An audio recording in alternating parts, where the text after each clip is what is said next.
Well, it's been a while, hasn't it? I haven't even done one of these videos before where I sit down and show off all the new stuff for the game, and that's because usually for these Fredbear games, I prefer people go in blind. Because nowadays, I've noticed in modern entertainment with movies and games, a lot is revealed in trailers and promotional stuff, and I get people are excited, but literally, like, for the Sonic movie, like the whole entire movie, all the scenes that were in the movie were used in the trailer, and there was kind of like no surprises except for the post-credit scene. But a lot of media nowadays just reveals everything, and there's no surprise, and it's less impactful. So I usually would refrain from showing a lot, maybe some dev updates, but today I'm gonna break that rule that I have with that because I wanted to show off the new boss knights because they're relatively simple. Most of them are just ports from the older games, but yeah, so I have a few questions to answer, and the first one everyone's been wondering is where the hell have I been? I haven't been doing a lot for Fredbears until last week started, and that was because I was having trouble having motivation to work on the game. Well, it's going to get a little dark here, but when the Scott thing happened in the summer, I kind of lost motivation to do anything because of the fandom being in a civil war that still echoes to this day. And then in December, Security Breach came out, and it was a complete disaster. I didn't like it. I got motivation to work on Fredbears a little bit up to the release, but like knowing that we're never going to get the game that was shown in the trailers makes me upset, and knowing all the cut content's never going to come to fruition makes me upset, and that made me lose motivation. But the biggest factor to why I wasn't working on this game was the main reason I lost motivation was because of the fact that I got a lot of hate from people anytime I posted anything about my game on Discord servers mainly, but I was constantly getting harassed just for posting updates about my game, and it wasn't really people trying to help me. They weren't trying to help me. They were constantly clowning on me. Even in other discords, they were privately talking behind my back. And when I found out about it, they demodded me from one of their servers. But it just hasn't been. It felt like I wasn't making the game. Like I felt like nobody would have liked it, and it was really a tough time for me because I constantly had suicidal thoughts because of the fact that no, and it wasn't because of this mainly, it was for other factors, but this did have a play into it where I just felt like anything I made would just be these people would constantly attack me and harass me over me making a game different from the normal FNAF formula. Most of the people who were mad at me were mad at me for using Horror Engine. Like it's an add-on made to frickin' make horror games. I don't see anything wrong with using it. I don't care if it's quote unquote lazy. I've spent the last 2 years working on this game. I can tell you there was no laziness involved with that. I actually spent a long time working on things, and I even talked to the Horror Engine devs about this, and that's kind of what they told me, and it also started out as like a FNAF thing anyways. It's built off of a FNAF fan game, so there's that, but a lot of the time when these people would get, like, I would post anything, and they would just, like, get so, like, mad and make mean comments, and they would tell me I am shit, but they wouldn't tell me why I am or how to improve, and that just tells me that they don't want to see me improve, and that tells me that they just want to see me fail and just crash. It tells me that they just want me to feel like shit for making a game. And like if you're going to tell someone that their game is bad, at least tell them reasons why and tell them how they can fix it.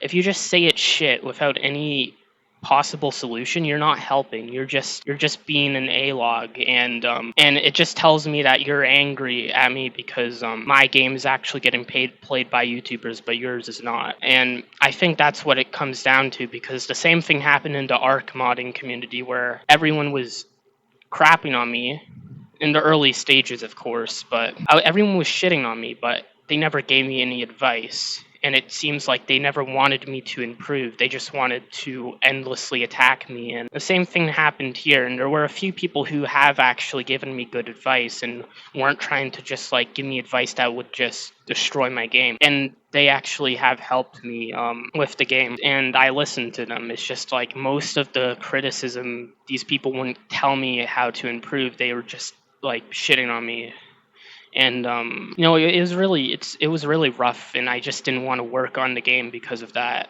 because I felt like there was no point in doing it, because I felt like I was getting shit from everyone. No one was telling me, "Oh, hey, you're doing good." Everyone was shitting on me, and I just felt so depressed. I just didn't want to work on the game. So, well, yeah, and I realized that I should just do things for myself, and I shouldn't be doing it to impress people. I should be doing things. I shouldn't be caving into people who are trying to make me change my game because it doesn't fit their definition of FNAF.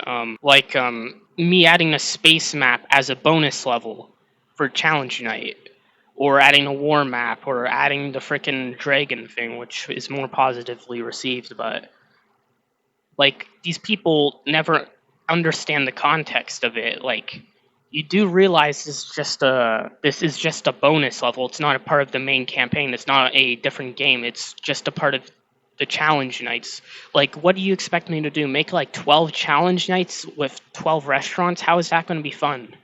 You're going to have to do some fun things with it. I'm not going to like just stagnate and do the same thing over and over again, expecting different results. It's like you can't just do the same thing over and over and expect it to be fun. So a change of scenery like that would be really it's refreshing. And when you eventually go back to the more vanilla restaurant locations, it's more refreshing. So like that was my design process, and that's exactly why I was working on this stuff for a while. But I hope you can understand that. So, anyways, I'll go into the update now. I just wanted to get that off my chest to people who are wondering. Now you're probably wondering what Boss Night is exactly. So Boss Night is essentially the second challenge night phase, where you go up against one animatronic with a unique ability in a unique location. And I wanted to do this as like a bonus to pay homage to past games. Even though Challenge Night did this a few times, I did this mainly because I wanted to have a proper homage to Deadlock 7. So that's where I started. I ported DL7 from Five Nights at Fredbear's 2 to this game, and it's worked really well. It's the exact same. You can actually enter the basement too. I added that as a fun homage, and you can also, on the hard mode, it's Withered DL7, and she's a little more harder this time because she actually goes very fast when compared to her other counterpart when she goes into rage mode. And yeah, it's pretty much the same as it was in Five Nights at Fredbear's 2, so there isn't a lot to say here. The next challenge night would have been the Megalodon, the Scrapyard Megalodon, but at the moment I don't have the animations for it, so unfortunately I just can't work on it, so I had to move on to the next one, which is the Leech puppets. And at first, I didn't know what I wanted to do. I wanted like a shadow animatronic that was in a blackout in the back rooms, and that's kind of what I went with. And originally, it was going to be a shadow animatronic night to reference Five Nights at Fredbear's 1, and I just couldn't figure out how to do that. And plus, in the campaign, there's already a big reference to Five Nights at Fredbear's 1 if you do all the alternate routes on the salvage nights. So because of that, I just felt like that I would do something new, and pretty much it's the back rooms, but it's a little bit different. You get night vision, and it's a giant maze, and the leech puppets are always after you. And the more you progress through the maze, the leech puppets go more away. And there's also leeches and spiders inside this maze that will try and attack you. The leeches have pretty crappy vision, but Do not let this fool you, because they'll kill you instantly if they see you, pretty much. And the spiders are almost as fast as you. Um, and so are the leech puppets, but to a lesser extent. And then there's the alpha leech puppet, which controls all the leech puppets, and it will crawl after you if it sees you. Like if it gets very close to you, it'll start to crawl after you to catch up with you. And it's even worse on hard mode. Hard mode, they're all different colors, and every enemy is actually faster now. And it's harder because you only have a torch to see the maze, so it relies a lot on memorization compared to the other hard modes. It completely changes things because you don't have a night vision camera. You have to like use your senses and not get yourself cornered, because you'll find yourself often getting cornered if you just didn't pay attention the first normal mode. That's essentially it, and it's pretty much the hardest, I would say, if the Scrapyard Megalodon doesn't end up being harder. And the next night was pretty much just a Five Nights at Fredbear's one homage, because I was originally going to do it for challenge night, but I ended up forgetting to do it, and I just wanted to do it for this. And it's the easiest challenge night, and it's actually going to be this is pretty much the beta for Five Nights at Fredbear's anniversary, and I'll use this map in the freaking AI for when I get to work on that. Most likely after Five Nights at Fredbear's free, but essentially it plays like any normal FNAF game, where Golden Bonnie and Golden Freddy both have unique things, and Golden Bonnie can actually use the vents, which is something you don't really see in FNAF fan games. So seeing that may surprise players, and you have to close the vent door in order to stop that. And you also have Fredbear, who this time, if he sees you, you're dead, because he's as fast as the player, so he cannot be lost. And on the hard mode version of this night, it kind of just has the Five Nights at Fredbear's 2 withered golden animatronics. There isn't really a lot changed, because except for like speed values, it's a little bit harder, but not as much, because I may switch the numbers around, and even though the numbers probably don't matter for difficulty, but honestly, I feel like this should have been the first challenge boss night, because it's the easiest, and DL7 should have been the second, and the Leech Puppets should still be third, and I guess the Megalodon should be the fourth one. And then after that, I want to do Total Hell mode, but I haven't worked on that. And I won't be doing it until I'm done the Megalodon, because that's one of the last animatronics that will be added to this game. So, now that you know all about that, what is next? Well, I'm most likely going to start doing arcade mode, which is pretty much ports of the original Fredbear games to the actual Fredbear's free. You can actually play them in the game, and I don't think there should be a reward for actually playing them, because I don't think that's really worth it. And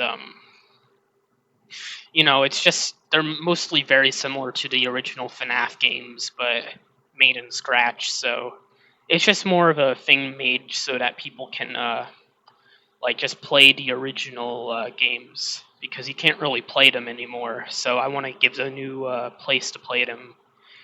So I hope that explained a lot for this devlog, if you will. And when I get the arcade mode done, I'll have more to show. And I also have a Trello board set up, so if you want to know what's being worked on or what's done, you can check that out in the description of the video. So thank you for watching. I hope you enjoyed this. I hope you are excited and know that I'm still working on this game. And I want to apologize for my mic quality, or me sort of stuttering. It's kind of late at night. I kind of just don't want to be too loud, and also my mic makes me sound more childish. I sound more deeper in real life, but anyways, I hope you enjoyed this. So thanks for watching. Make sure to like and subscribe too, so I can make this my future job.